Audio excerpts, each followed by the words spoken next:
सुरू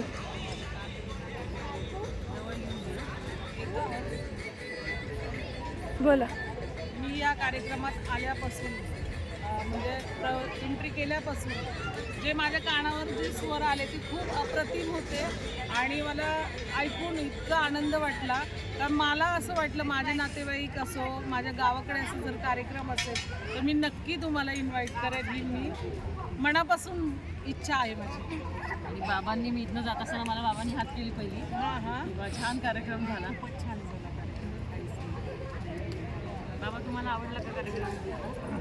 जर आवडलं नसतं तर मी तुम्हाला बोललो नसतो. तिथं त्याच्यातच ते उत्तर आहे. बरोबर आहे का? म्हणजे बाबांना पण आवडला म्हणून बाबांनी तुम्हाला एक हाक दिली आपुलकीची. गावाकडची जशी हा ए मुली इकडे ये आणि आम्हाला हे सांग, तर त्याप्रमाणे या सगळं कामाचा बाबा माझ्याकडे आणि आपला बघत परिचय झाला. त्यामुळे बाबा माझ्याकडेच बघत खूप होते. बरं वाटलं आणि मला हात केला बाबांनी, मला ते फार भारी वाटलं. त्यामुळं एकदम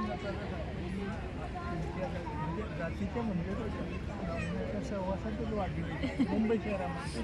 आणि ते इतके खूप विचार चांगले आहेत त्यांचे. एक सहस्रबुद्ध मुद्दाम बोलतो मला ते डिस्टर्ब झालं.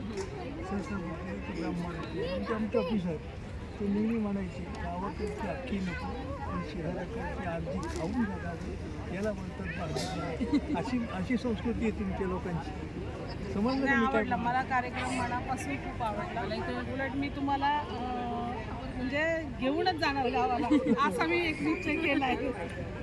स्टेजवर पण मला खूप जणांनी भेटल्यावर मॅडम खूप छान, तुमचा नंबर द्या, तुम्ही काय करता विचारलं म्हणून मी माझा परिचय करून दिला. नाही तुम्ही माझा असा परिचय आपलंच कीर्तन नाही लावत बसत. त्यामुळं सगळे म्हणे एकदा प्रत्यक्ष हे करून जर आपण सक्सेस करून दाखवलं त्यावेळेला तुम्हाला समजेल अरे बाबा एवढं बोलेल. थँक्यू.